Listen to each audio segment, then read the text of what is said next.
Não, Pronto. Melhorou? Pode me ouvir? No computador? Não, elas desligaram a saída de áudio. Tá.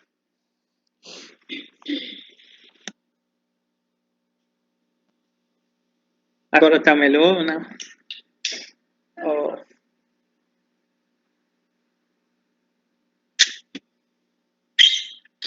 Tem mais água aqui que a gente trouxe para ti, ó. Tá? Isso aqui é minha. Eu já estava preparado.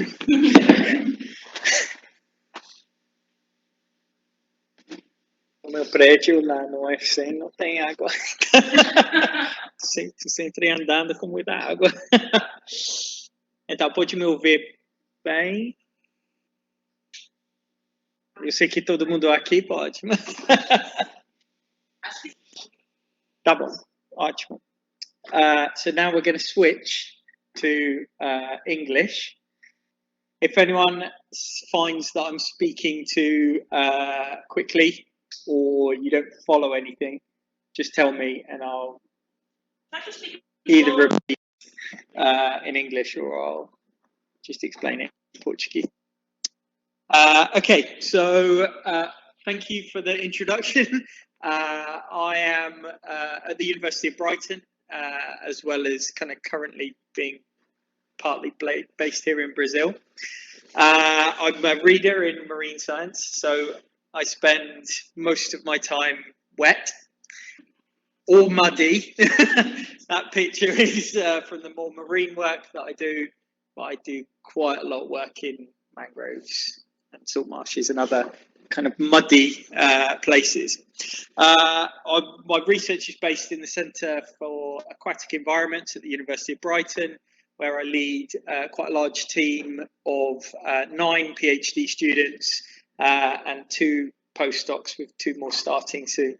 And if anyone's interested in coming to spend some time in the cold or the very cold, because I do work in the Arctic, or wants to do some work with me here, feel free to get in touch with me. So for the last 15 years, I guess I've been pretty focused on the impacts of global change on coastal ecosystems. Been work kind of all over the place. I've just been talking to Tommaso about some work that we did in 2017, or I think 2017, here in Marajó, and we also did some work in other parts of the coast of Pará. That's not in here, because I need to finish some tables later today for the publication.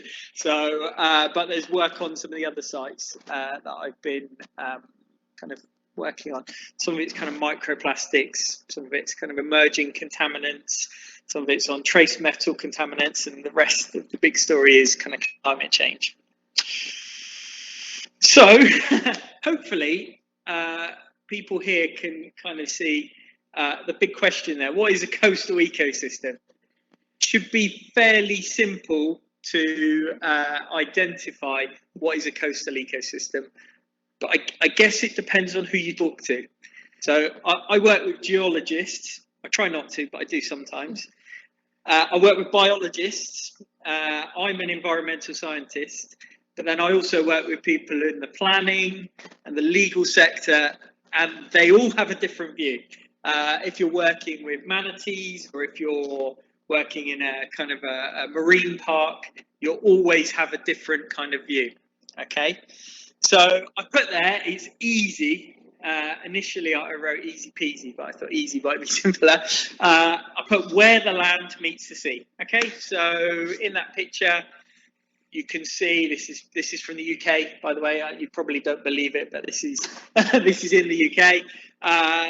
Where it's dry and where it's wet, okay? So beach kind of area, or the cliff area, okay? And I put there the interface, which is easy for Portuguese people, interface between the land and the sea. But where actually is that then, okay? So I put, what do we include in this, okay? The dry bit, the wet bit, okay? One bit's the sea, one bit's the land. Simple. But in actual fact, I put there, it's a broad transitional area. So that picture, this is from Portugal, so back home in Europe. This is around the area of Sagres, so the closest part to you guys. Where's the transition? Where's the area of the coast then? Is it at the bottom of the cliff? Is it at the top of the cliff? Is it 5 kilometers inland? Is it 5 kilometers offshore? Is it 12 nautical miles offshore? Where do you draw that kind of boundary? Okay, so it's not always that simple. I know if you speak to the legal people, they will probably say 12 nautical miles offshore is a delimitation of your coastal area, because that's your inland waters. There's a legal definition for that. But does that mean that suddenly 12.1 nautical miles is no longer a coastal area? So I know when I do my commercial diving, nobody cares what I do past 12 nautical miles. I can do what I want. Yeah, because I'm no longer covered by the laws of that nation. Okay, I'm offshore work. Okay, but inside that I am. But that's not a particularly useful boundary for an environmental scientist or a geologist or a biologist. Okay, so and that's the offshore delineation, not the inshore delineation. So I kind of phrase that one as, how about an area where terrestrial environments influence marine environments, and marine environments influence the terrestrial environment? So then you could say, I live on an island, I live in the UK, so is that could be potentially the whole of my island. Yeah, we get seabirds everywhere on our island, yeah, because the whole island is kind of surrounded by sea. Okay, so potentially we could be a whole land of marine environment. Okay, and then we've got 12 nautical miles or 112 nautical miles, however we want to place that. If we think about that influence, it's not very useful for management purposes. Managers, they want numbers. They want that 12 nautical miles or 50 kilometers from the coastline, which I hear a lot. There's a population that live in the coastline, 50 kilometers inland. Okay, maybe, yeah. So I put that, where are the numbers? And I put the Amazon in UK as a particular kind of environment there. It varies both spatially and temporally, okay? So there's our kind of UK environment, and there's kind of not far from you guys, I guess, in the satellite image. Okay, so you could say from a tidal perspective, yeah, that wet area changes a lot in the UK. We get 15 to 17 meter tides. Okay, so our water goes a long way inland. Okay. You think about this area, if you think from a tidal perspective, or if you think from a freshwater influencing offshore, or a saltwater influencing inshore, wet season, dry season, it's not the same. Okay, so it really varies. Not very useful for management purposes, but from an environmental perspective, you can say at this time it reaches this distance. You can find mangroves in the Niger Delta 180 kilometers inland, okay, because there's still that influence from the sea going upstream. Okay, so it really does vary hugely depending on where you are and when you are. Okay, now I put some cliffs on there, but I don't care about cliffs. I've got no interest. I work in coastal ecosystems, but I don't care about cliffs. Cliffs don't even count for me, neither do beaches. I only like to play there. Okay, but I do care about vegetated coastal ecosystems. So if we think, what are these? There's seagrasses, so Capia Magnolia that you have here in Brazil. This one's actually from the freezing Sea of the Baltic. They have it there as well. Okay, classic.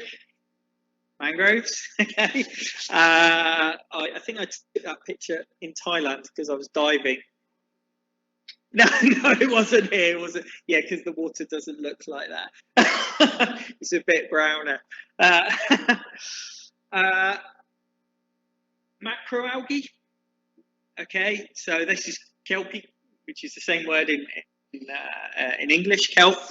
So it grows really big. So this is Laminaria hyperborea, grows 3 meters tall. So really big, large kind of ecosystem. Another vegetated coastal ecosystem. And then what you have here, but we exclusively have in kind of temperate environments, is salt marshes, marismas. Okay, so you've actually got a lot of these here in Pará, but throughout the coast of Brazil. Now, these are what I actually care about, these vegetated coastal ecosystems. This is what I've kind of dedicated my academic career to. And why do we care about them? I know why I care about them, because I'm kind of obsessed with vegetated coastal ecosystems. But from a mangrove perspective, and you could take this for the kelp, for the seagrasses, or for the salt marshes, they are some of the most productive ecosystems on the planet. Okay, now for mangroves, you've got that pan-tropical area coverage of 1.4 kind of million hectares, according to Geary. Although he massively underestimates the cover in Brazil, but still, there's so they cover 124 countries, all around the tropics. 5 countries account for 50%, okay, including Brazil, obviously. Salt marshes, as I said, with mangroves, highly productive ecosystem, 44 million hectares. You've got them here in Brazil, we've got them in the UK. If you go to Russia and to the Arctic, they've got loads of salt marshes there. Salt marshes cover the whole planet. Okay, they can be in the tropics, or they can be in those temperate or Arctic kind of boreal and austral systems. Okay, they are likely to be found in almost all non-landlocked countries. The only place that I haven't seen any recorded was Antarctica. Okay, you get them in Greenland, you get them in Canada, you get them in the States, you get them anywhere that's got a coast. Okay, seagrasses, global area coverage, no one knows. So it's fairly easy to map mangroves, okay, because they're big trees, they stick out the water. Fairly easy to map salt marshes with remote sensing. Okay, they kind of stand out from the surrounding ecosystems, but seagrasses can be underwater. I've been doing quite a lot of work in trying to map seagrasses in Ceará, which is just along the coast from you guys. I don't know if you know the coast of Ceará, but it's always, we were just talking recently, it's always agitated. There's a lot of suspended sediment, and it's very hard to see that from above. You have to go into the water. Okay, so they're really poorly mapped in Brazil, really poorly mapped in Brazil. But that's kind of the case for the whole world. Okay, so we don't really know. So the variation there is 18 to 50 million kilometers squared. Okay, that's an enormous area of really kind of valuable ecosystem service providing area. Okay, kelp, we're a bit better at mapping kelp, actually. It kind of stands out a bit, but you can see there it's only really occurs in our colder kind of water areas. 263 million hectares, according to Carlos Duarte, who is now the expert on kelp. And that includes all of those intertidal and the subtidal laminaria. So that is the macro phaophytes that we get in those temperate kind of areas. Okay, and just in case you don't know what it looks like, Yeah, that's what it looks like. Okay, it's a big brown macroalgae that kind of creates an enormous three-dimensional structure in the sea. Okay, and it supports a wide range of commercially important fish species. I think Brazilians quite like eating bacalhau. Okay, so bacalhau in its juvenile stage spends a lot of time in the kelp ecosystem. Okay, so if you want to keep eating bolinhos bacalhau, maintain the kelp ecosystem. Okay,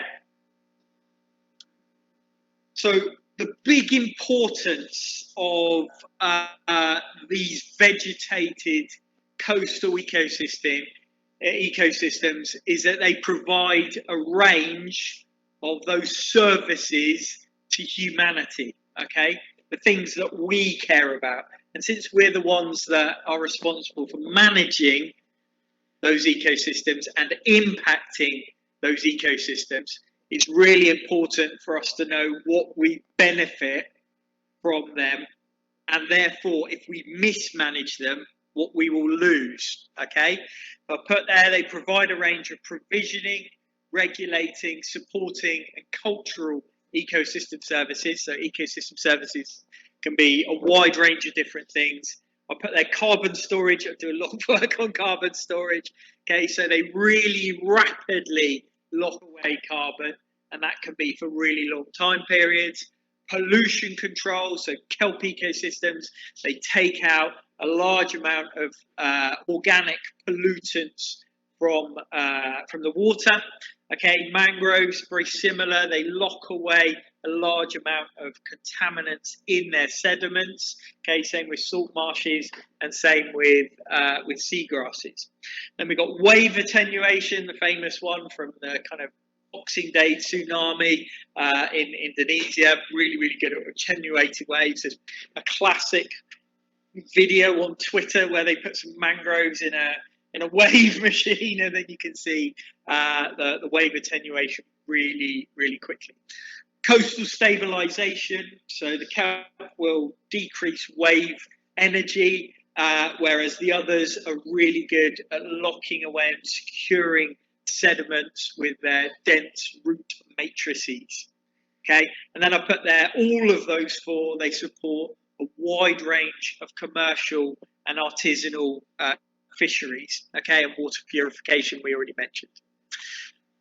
However, all of those ecosystems are currently under threat, okay, from mangroves. Anywhere you go in northeastern Brazil, you can see there's a large amount of mangrove that's been destroyed by aquaculture. That's fairly kind of new to Brazil since the 90s, whereas in Southeast Asia, that's been going on for a lot longer. There's really large-scale degradation of mangroves as a result of aquaculture. Similar kind of impacts have occurred in salt marshes and some of those other ecosystems. Deforestation of mangroves, urban expansion. I've actually seen there's quite a lot of illegal settlements in Fortaleza, for example, where they've just cut the mangroves to build illegal housing. Obviously, port development. There was a massive, one of the largest port developments in the world was actually on one of the largest mangroves in Mexico just recently. So we've obviously got losses there. Anyone been to Santos in Sao Paulo? Yes, okay. So that's actually the worst mangrove I've ever seen in my life. And a lot of that is actually, a lot of the port development is on former mangrove areas. Okay, disturbance, particularly seagrasses, anchoring or boats or skidoos or whatever, or sea-doos. And then trawling and anchoring, particularly from a seagrass and macroalgae perspective.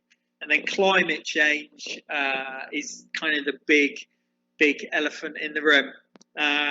Anyone who's interested, I've done some work with Drugi from UFC on the impact of sea level rise on mangroves with one of my PhD students. Big work on ecosystem services. Drugi and I wrote a big one with Alex Ferreira, really nice guy from Labomar in Ceará on aquaculture impacts. and then we wrote another one on mangroves in the Anthropocene. And I've done some work on the use of those vegetated coastal ecosystems from a coastal bioshield perspective, i.e. where we protect all of those vegetated coastal ecosystems, we are actually providing ourselves with really, really important coastal protection. Okay, and restoration programs can support that. Now, I work on all of these I do a lot of work in Brazil, but I also do work in kind of Vietnam, Mexico, the United States, the UK, Russia, not so much at the moment, Estonia, Norway, all over Southeast Asia, the Middle East and Africa, okay? And they're not all the same, okay? Mangroves in Brazil, if you glance at them, they might look kind of similar to those in Vietnam, but species are different. Species variation is quite different. Species richness is different. Brazil and West Africa or South America, in fact, the whole of the Americas and West Africa are really impoverished from a species richness perspective of the mangrove trees themselves. Whereas if you go to Southeast Asia, they're really, really species rich. And that obviously influences the structure of those mangroves. Okay, so the self kind of regulation of where the species are is quite different depending on what species are there. Okay, human impacts are enormously different.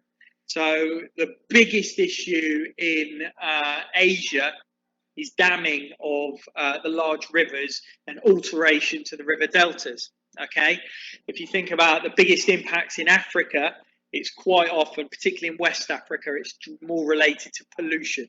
Okay, whereas if you go to the Middle East, it's more related to kind of drying and climate change and overheating, because mangroves are exceeding their ability to photosynthesize by those top temperatures that they're getting, so more than 40 degrees, as climate change kind of increases that kind of those extreme temperature events. Okay, legislation is quite varied, both spatially and temporally. Brazil's had a recent change to the forest code, which has altered the protection here. In other areas, legislation, for example, Cuba is outstanding the level of protection for mangroves. Okay, something to be said there for communist government. And then, whereas in other areas, kind of over in Nigeria, the protections are really, really low to non-existent, particularly when you're thinking from a practical perspective, i.e. what happens in reality. Pollution can be really varied.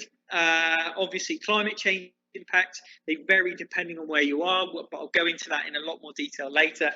Tides are different here. What is it? It's about 4 meters. You go to Ceará, it's not that. You go down to the south of Brazil and it's really not that. It's kind of really micro tidal. Okay, and if we're thinking about like what we've got in the UK, 16 meters, 17 meters, yeah, that's really, really high. And then the work that I do in the Baltic, that's the tidal range, 2 centimeters. So it's nothing. It's absolutely nothing. What is it in the Mediterranean? About 30, 40 centimeters, depending on where you are. I think Gulf of Corinth is about 40 centimeters. In other areas, it's kind of 10, 20 centimeters, really, really kind of minimal. Oceanic currents, they obviously alter depending on where you are in the world, and that will influence potential changes in distribution. If you've got cold currents, that's going to alter the ability of a mangrove to expand its area. Or if you've got a warmer current going in the right direction, it could potentially help that. The amount of data that's available. So for West Africa and East Africa, it's really, really poor. Brazil is actually quite good. There's fairly good data, particularly for anyone who wants to dig into the Portuguese literature. There's really good data available on mangroves here in Brazil. So it really does depend on where you are. Sediment availability, that's going to alter. You've got those atoll type mangroves, sediment availability minimal, okay, whereas you go to a delta or an estuary, do you get much sediment coming out here in Belém? Yeah, there's quite a lot of sediment coming out here in Berlin. So there's quite a lot of sediment availability, deltaic or estuarine type mangroves typically. Okay, storminess will alter. I've got a really good slide for that, so I won't go into that in too much detail.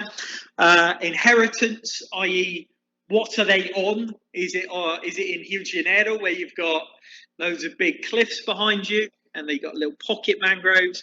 Or is it here in kind of northern Brazil, where there's a real large area that mangroves can expand into due to the very, very large flat coastal plain? Okay, and no kind of hard barriers behind that for mangroves to expand into. Geomorphology, precipitation. Is it going to rain today?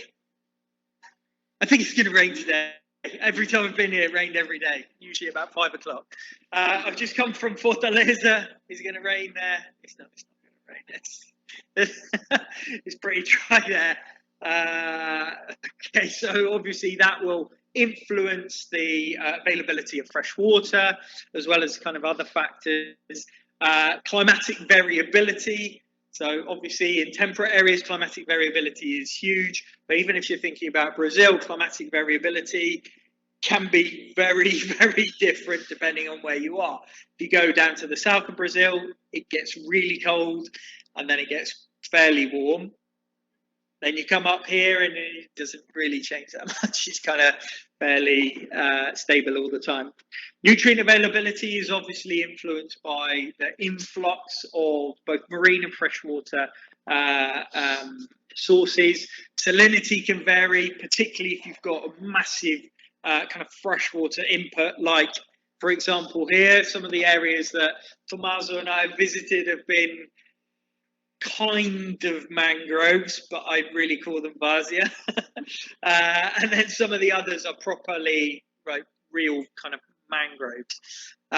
So that's important. And then the elevation capital, i.e. the kind of the amount of kind of elevation in relation to sea level that mangroves have as a potential to move into, really vary depending on where you are. So I put at the beginning, global change impacts. I use that term all the time. So for me, it's really, really clear what I mean. But what do I really mean by global change impacts? Okay, this is something, essentially, the impacts that we've got on those vegetated coastal ecosystems that's kind of widespread. Now, one of them is obviously pollution.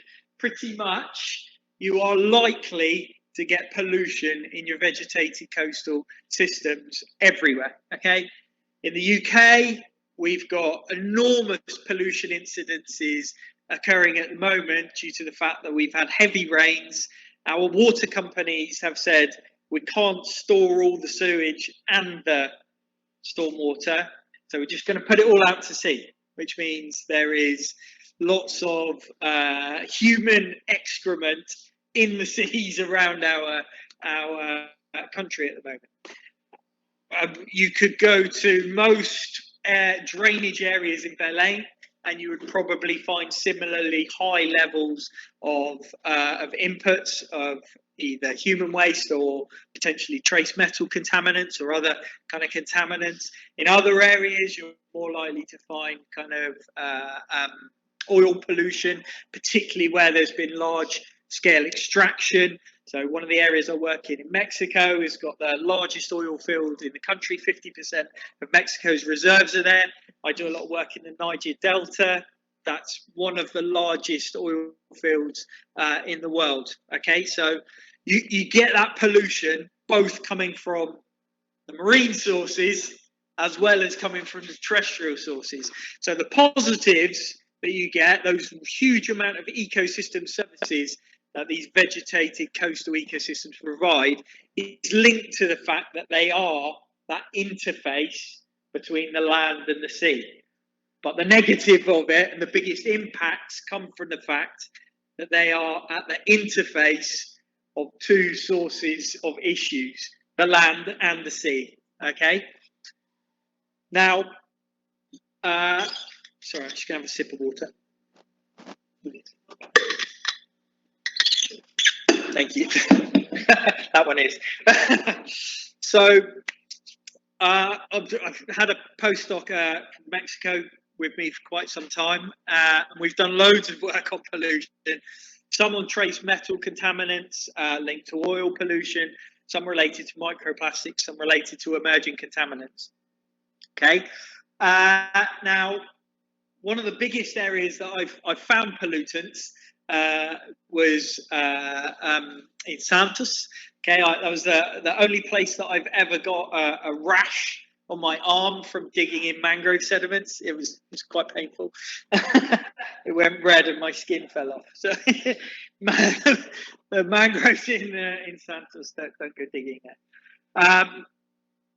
Okay, Guanabara Bay, they were pretty dirty as well, actually. I'm off there tomorrow morning, so to go and dig in some more mangrove sediments there. That's actually Santos. That's the most degraded mangrove I've ever seen in my life. The mangroves had such high levels of contaminants that they had just died. They were completely dead in some of the areas. In other areas, they dropped all their leaves. Okay, so really massively degraded there. That's a picture from Guanabara Bay just before the Olympics. It wasn't very clean. And obviously we've got that big kind of contamination issue of kind of oil pollution. Now the fact is that, like I said, mangroves are really good at locking away contaminants, whether it's microplastics or whether it's trace elements or whether it's oil pollutants. There's constantly sediment being dropped on the top, okay, which means the pollution comes in, sediment goes on the top, it's locked away. Okay, that can be kept for hundreds to thousands of years, okay, which means it's taken out of the system. It's no longer bioavailable, so it's not having the same impact on biota, including ourselves. Okay. However, if it gets to that point where we have exceeded the ability of the mangrove to tolerate those levels of contaminants, then what we'll end up with is collapse of the sediments, loss of the sediments, and export and suspension of those contaminants. Okay, now we have certainly seen that in some of the sites I work on in Ceará, and we've seen it in some of these other areas. Now, I had a PhD student look into this in the Niger Delta because it's one of the most polluted areas of mangrove in the world. Okay, because it's got so much oil. Okay, it's quite famous for it. Now, there is a National Oil Spill Response and Detection Agency, NOSDRA, they call it, which they have mapped all of the oil spills in the Niger Delta. If you look at the map, there's a lot. They're everywhere. Okay, now we looked at 40 sites, and we analysed 800 samples from those sites. Some of them were in estuarine mangroves with high oil spills, large oil spills. Some of them were in estuarine mangroves with medium oil spills. Some of them were in estuarine mangroves with no oil spill. Yeah, and then we did the same with fringing mangroves. Okay, because they're slightly different. Okay, now what we found is, and I will try to explain this. Okay, now, I don't know if you can see it on the screen actually, but maybe you can see it with my little wavy cursor. Yeah. Okay, so that one is fringing lower. That's fringing higher. That's estuarine lower, estuarine higher. So they're the ones that are impacted. Yeah. And these two in the green are fringing control and estuarine control. That's all soil organic matter. So one of the impacts that those pollutants have had is that they have reduced the organic matter that's in the soil. Okay. This one here is bulk density. So you can see that the bulk density of all of the impacted mangroves is much higher. So what's happened is we've had loss of that organic material. It's led to sediment compaction, which means the knock-on effect to that is that those mangroves are now at a lower elevation, okay? Which means that the roots are more exposed, which means that they're more likely to be lost, okay? So we've lost loads of sediment, we've lost loads of organic material, which means that we're losing a range of ecosystem services.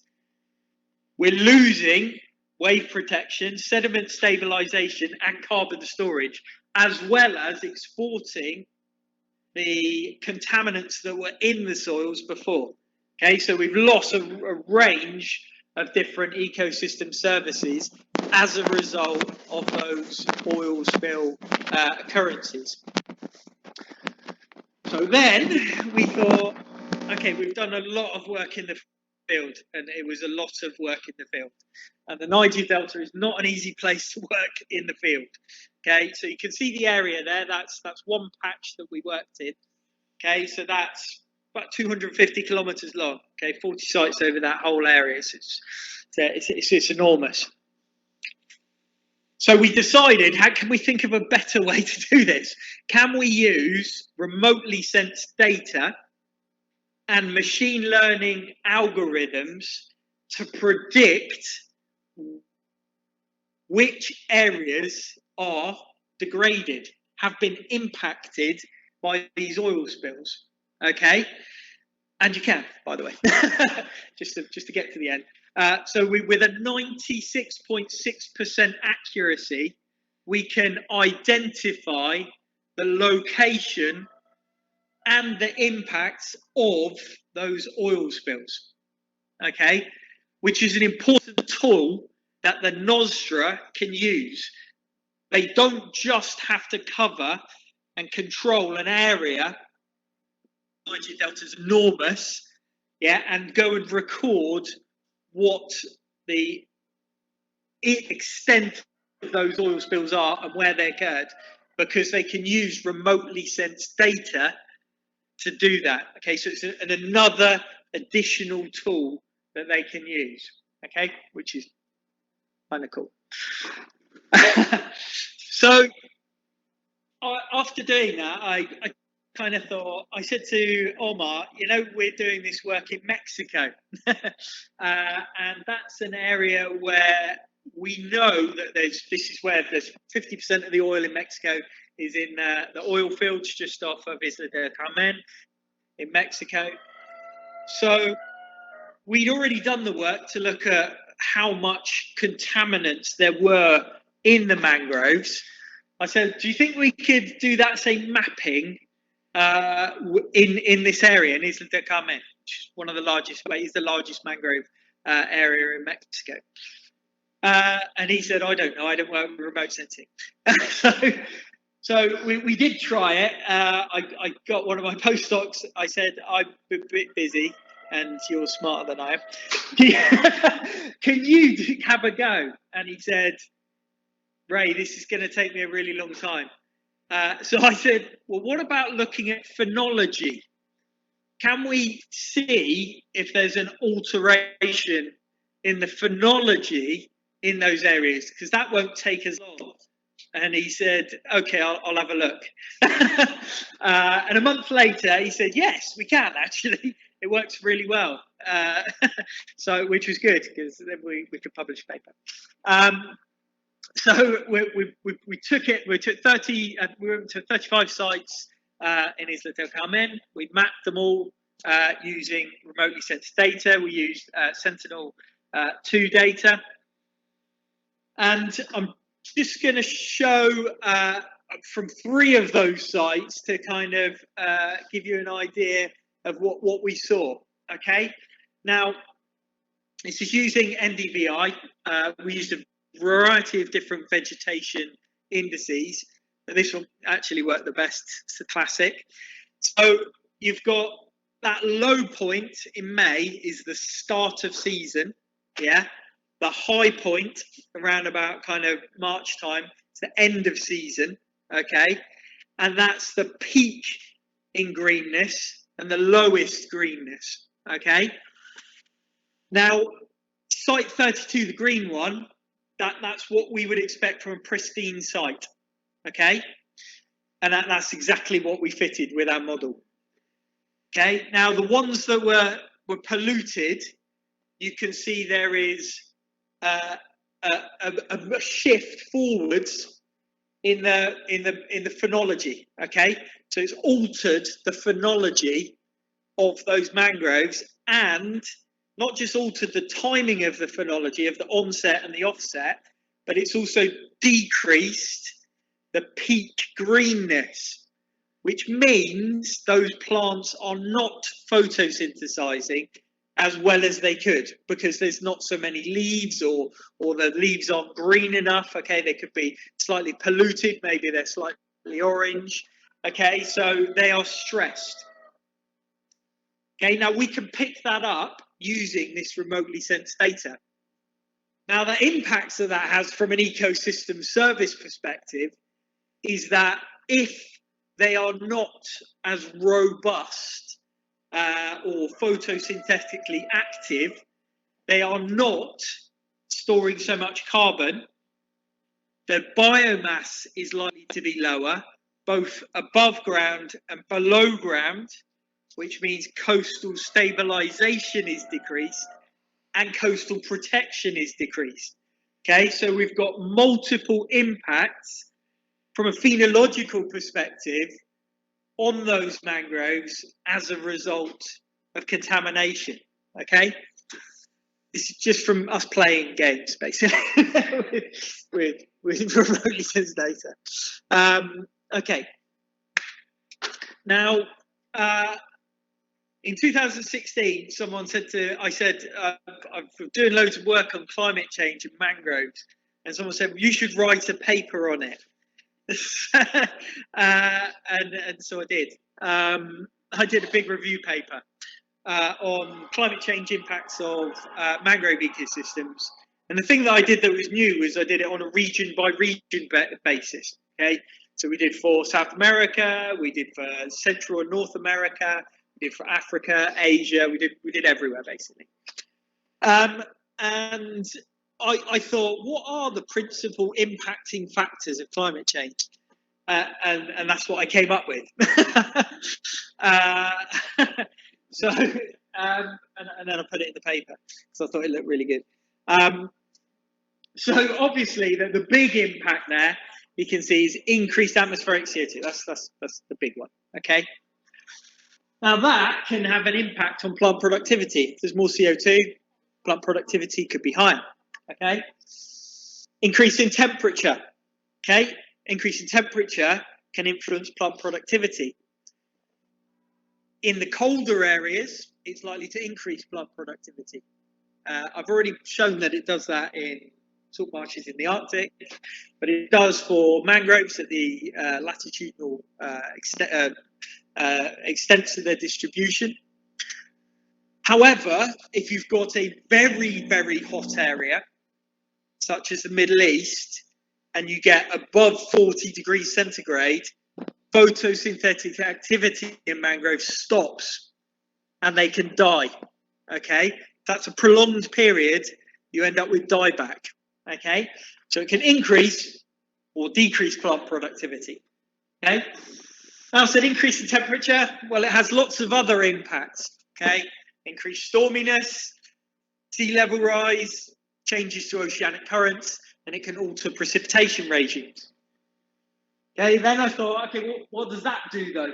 Okay, so increased storminess can influence plant productivity. It can blow all the leaves off, break the branches, blow the trees down, or it could bring in loads of nutrients and increase plant productivity. It can have an effect on erosion, obviously, simple one. Sediment supply, it can increase sediment supply. I've seen areas where there's been a storm surge and it's dropped 10 centimeters of sediment on the top of a mangrove. Okay. Sea level rise, influence plant productivity, either through mangrove drowning or potentially through increased inputs of nutrients, okay, more frequent inundation. It can influence the sediment supply, as I mentioned, and it can influence salinity, okay, which in areas where there's hypersaline can end up with conversion to something like apicum or sabca, apicum as you use the term here, or in some areas it can lead to alterations to salt marsh, okay. Some salt marsh species are much more tolerant to high salinity than mangroves in some areas. Okay, oceanic currents, I put there, that can alter salinity, and sea level rise there. And I put alter precipitation regime, obviously can alter salinity. Can either increase it or decrease it, depending on where you are. Can result in mangrove drowning, particularly if it's more frequent, okay? Can influence sediment supply, most definitely, okay? And then I put, it can influence erosion, particularly if you've got big flood pulses coming down, and it can influence productivity by potentially increasing the amount of fresh water, allowing the plant to be more productive. If you look at mangroves in Terra, which is kind of fairly semi-arid, they are a bit stunted, yeah? Some of the mangroves that we've seen here in Madagascar or in other parts of Pará, 45-meter mangrove, there is nowhere you're ever going to see a 45-meter mangrove, only if you tie lots of them together, end to end. Okay, so we've got a fairly good kind of idea of what the principal impacting factors are of climate change there. Now, from a storminess perspective, there's this data from IIICPNEAP. So this is the tracks and intensity of all tropical storms since the 1800s. It's 1860, this is, okay? And you can see there's huge impacts from tropical storms in kind of Southeast Asia, also in the Caribbean, yeah, North America, the famous ones that you hear about on the TV all the time, then across Australia, across the Indian Ocean into East Africa. Bit of a bare patch in the South Atlantic, okay? South America doesn't usually get them, and West Africa's never had any recorded, okay? The first one that was recorded was in 2005. Does anyone remember that one? Catarina? Not Katrina, Catarina. Yeah, okay. Wow, the storm surge. My God, in the South Atlantic. There's actually a new one. There's another one recorded. 2000, I think it was 2017 by the north. So 2 storm surges, tropical storms, occurred in the South Atlantic recently. Okay, bear in mind these have been recorded since 1860, and traffic across to South America was fairly frequent, yeah, in the past, because there's a lot of trade, and that was where the bulk of the recordings were originally, okay, but they weren't recorded.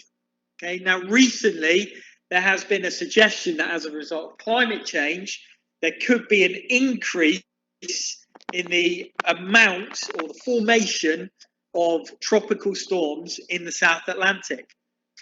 Now, I can tell you mangroves in Southeast Asia are fairly resilient due to their structure and formation to storm surges. Brazilian and South American mangroves are not. They are not adjusted to that. So that could mean that the impacts of storm events are likely to be greater in South America and West Africa than in other areas of the globe. Okay? Oh, I'm pressing the wrong button. Okay. I was trying to press it on the other screen.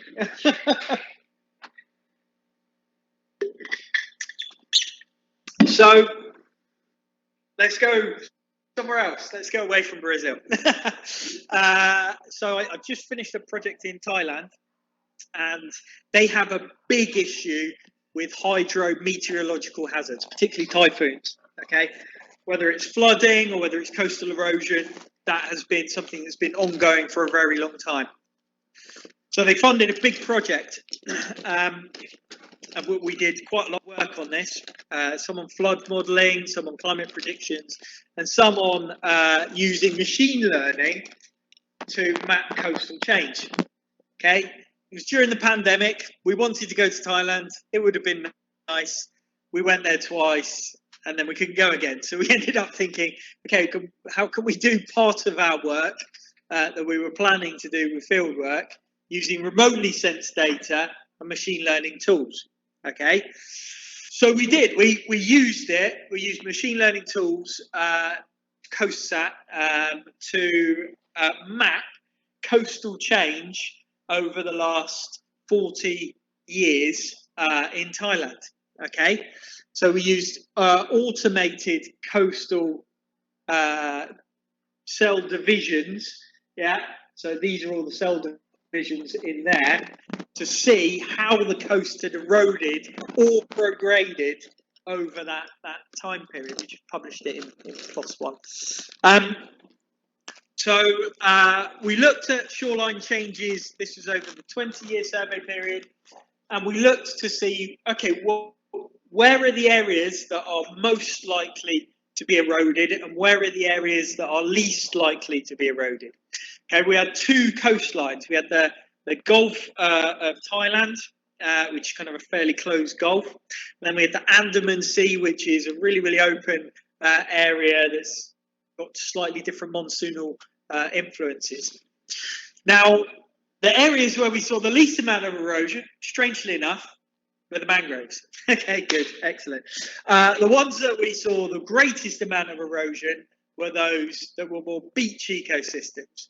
But we also noted in some of those areas, particularly at the mouth of rivers, as a result of the coastal flows, there were certain areas where there was large-scale progradation, where the currents travel up through the Gulf, either the Andaman Sea or the Gulf of Thailand, yeah, and where the sediments that come out of the rivers after those storms are then deposited further up the coast. Okay, so you get erosion one side, and then you get accretion or progradation on the other side.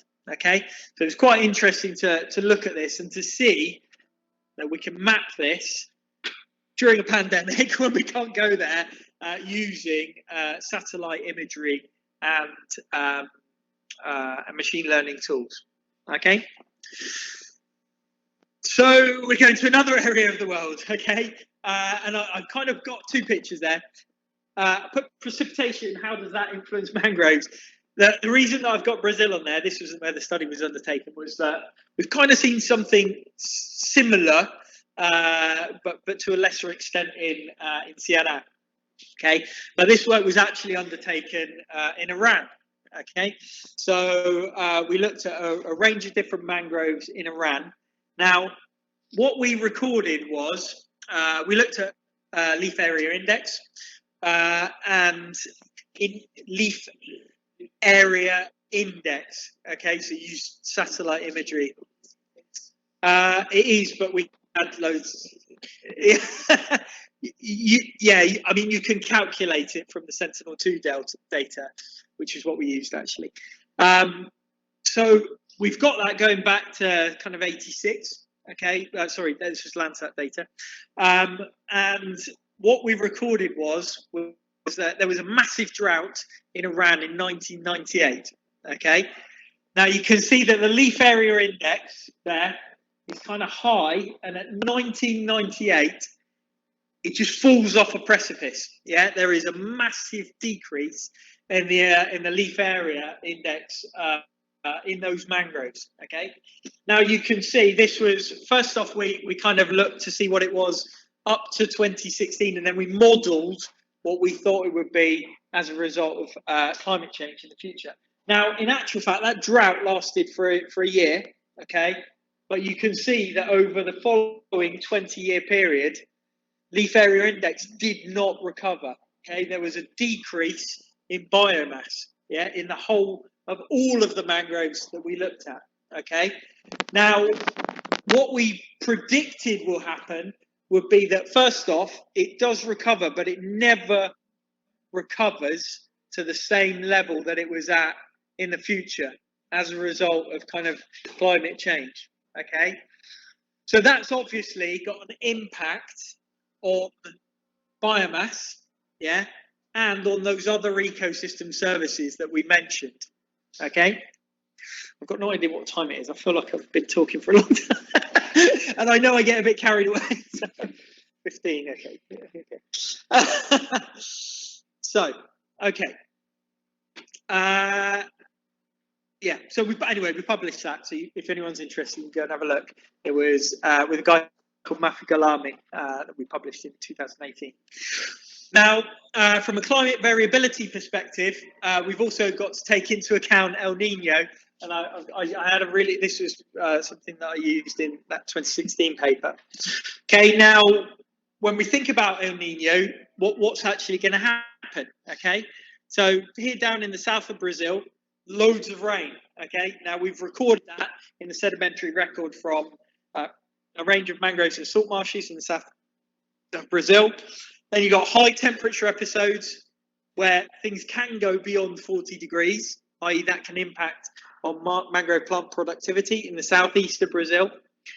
Then you go up into the northeast, scarce precipitation in the rainy season when mangroves can recover, yeah, in the northeast Brazil, and decrease in precipitation over the kind of Amazon basin, okay, with obvious impacts on mangroves in the coastal zone, okay.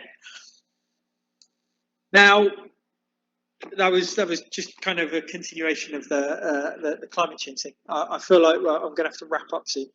I've done some work in Rio Ceará and Rio Cocó and in Rio Pacochi in Fortaleza. I've just submitted this. It's in review. I found out this morning, having been a month in submission.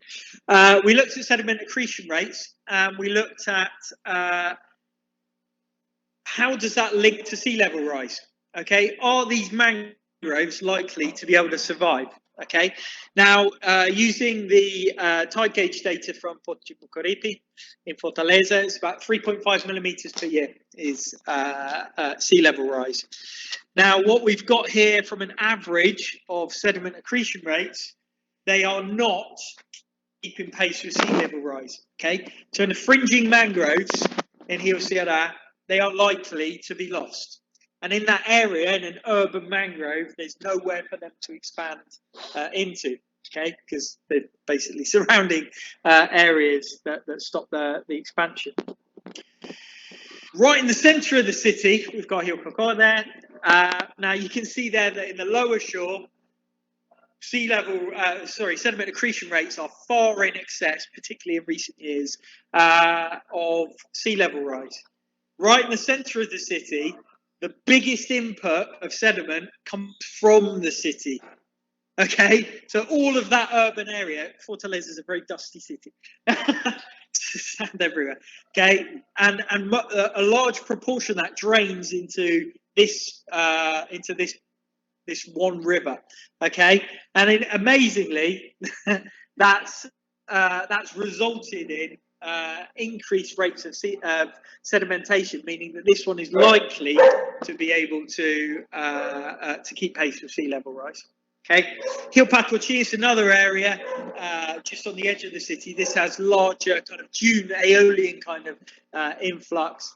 And there you can see that even in spite of the fact that it's receiving a large amount of aeolian kind of transport into the system, as a result of the damming in recent years, it hasn't managed to keep pace with sea level rise. That means 3 urban mangroves, 2 of them are unlikely to be able to continue in their current form as a result of climate change. I could probably talk for another 25 minutes, but I might stop. I realise I'm 24 slides in from 38. Yeah, sorry, I get a bit carried away. I definitely do. Yeah. Let's go to this one, shall we?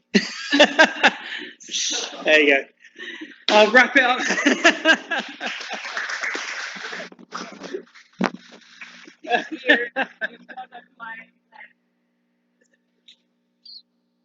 So thank you so much, Professor Raymond, on behalf of the NEAP. We think of this excellent and excitating lecture. Thank you so much. Any question? Here at first and after. Pode ser em português, se você preferir. Pode ser em português. Se querem fazer pergunta, gente, pode ser em Ou em português. inglês, como você Or in preferir. English. It's up to you. Anyone question? I don't believe. Like, what were the next I have a 20 question. slides? Can you summarize in 2 minutes? The main conclusion of your research, and you travel a lot. I do, yeah. I put lots of carbon into the atmosphere.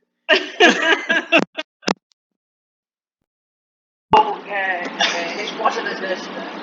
Deixa eu ver aqui, já pra caramba, né? Mas na Tailândia, pronto.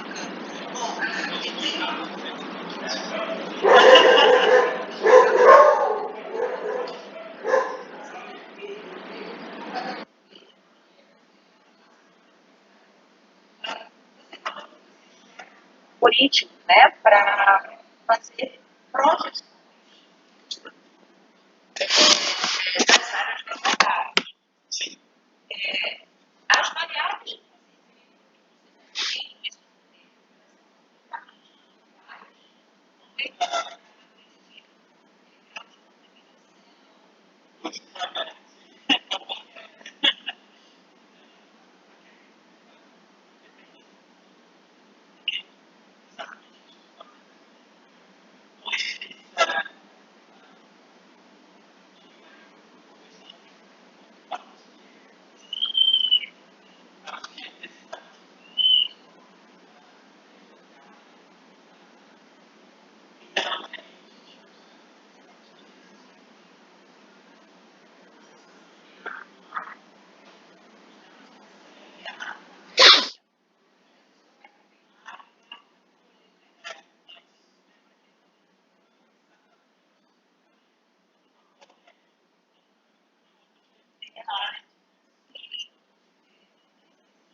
Bem melhor. O quantidade de projetos de restauração de mangue lá é maior do que eu acho que em todos os outros países do Sudeste da Ásia.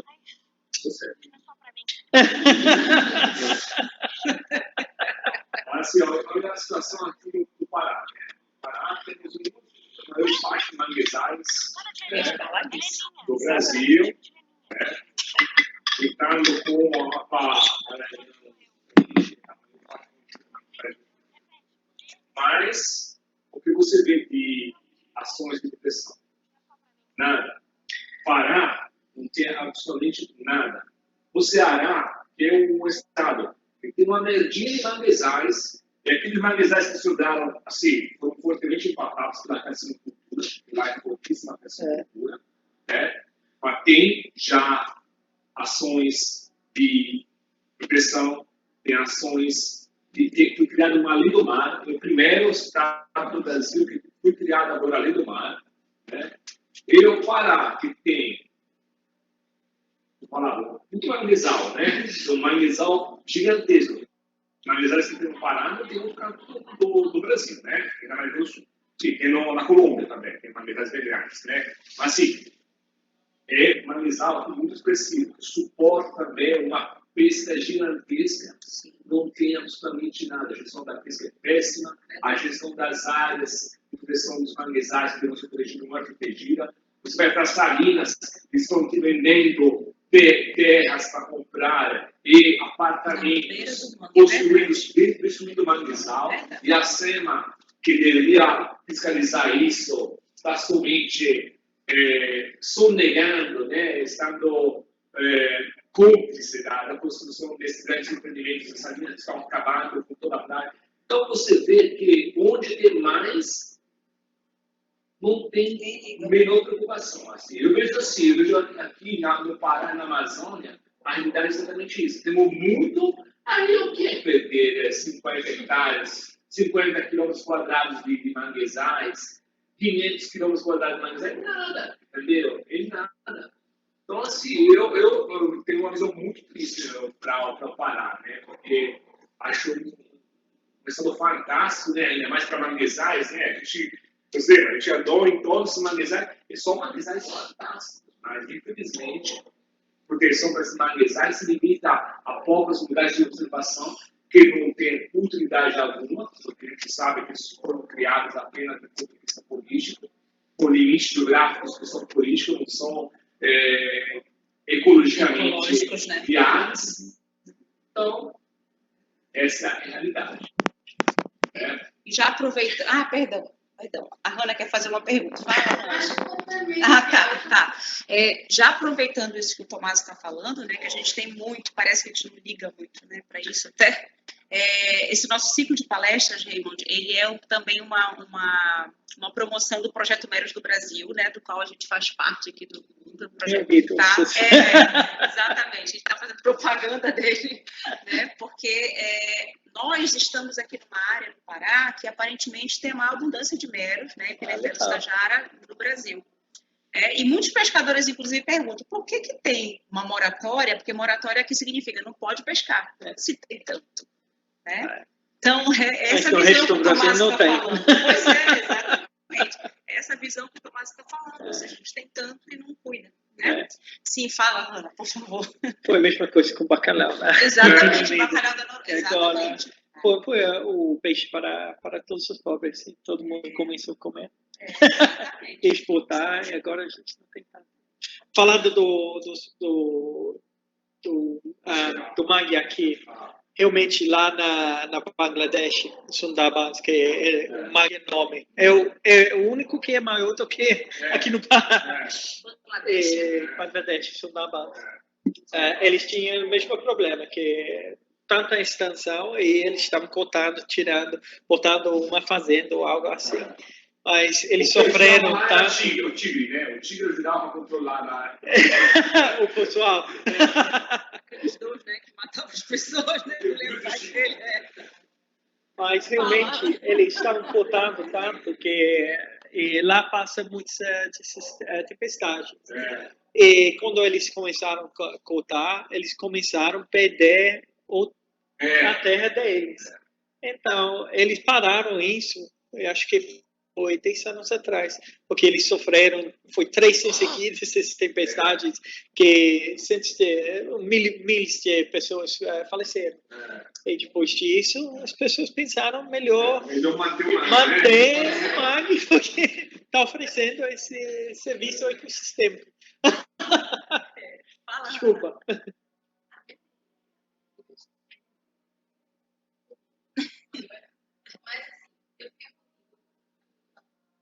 Ele mostrou aquele mapa com mais tempestades, porque a nível de entender o que se faz e pensar o que poderia, por exemplo, ser aplicado. Mas, basicamente, você inclui variáveis como parâmetros físicos, mas também tem as de mudança climática e também relaciona isso a alguns fenômenos naturais. Então, por exemplo, a gente está aqui nós temos ciclos, e esses ciclos com base nas massas de ar, com base nisso a gente consegue ver os ciclos nas séries temporais, tirar o efeito do ciclo e conseguir ver melhor o efeito das mudanças climáticas. Sozinhos. Então a gente usa esses dados das massas de ar, das tempestades também, para enxergar, por exemplo, conseguir tirar de alguns eventos que são muito críticos por conta disso, né? Por conta desses eventos como o Nível. E aí, isso influencia diretamente no volume de chuva, nos parâmetros físico-químicos, então a gente consegue ver nos modelos a influência dos ciclos naturais, dos que não são. É difícil, na verdade não é minha área, mas é o previsão das mudanças climáticas. Na verdade, eu estou fazendo previsão de impactos de mudanças climáticas. Mas a gente tem o grupo com quem trabalha com a gente, e eles fazem isso, a modelagem que eles usam. Na verdade, é a mesma coisa que as pessoas estão fazendo para a previsão do tempo, só que é para longo tempo. E realmente eles podem botar qualquer coisa dentro dessa modelagem, porque eu estava perguntando como que você faz isso, como que você faz isso. Depende, que eles podem botar o aumento da temperatura, aumento do nível do mar, aumento do vento e tudo isso eles podem botar no modelagem. Não é minha área, então eu não posso responder, mas é que eles podem tirar várias coisas do modelagem. Realmente, eu não sei exatamente o que eles fazem, porque é outra coisa. Eles usam um supercomputador.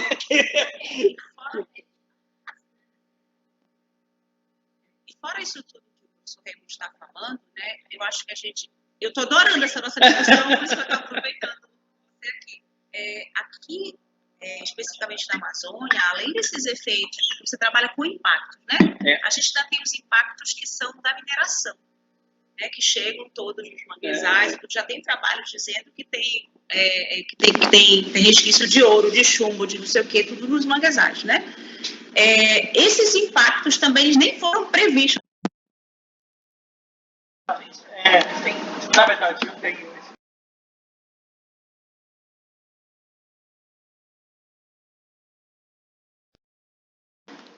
Porque realmente a gente, eu tô com outras ideias. A gente vai fazer uma outra dica sobre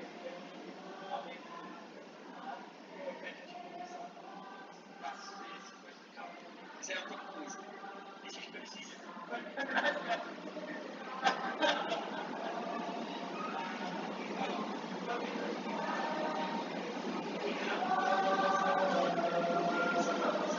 No 210. Que se a gente sabe que ele vai ter a mesma atividade que sabe, a gente pode saber vários sistemas que é difícil fazer previsões mas imagem mas também consigo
lá na menor.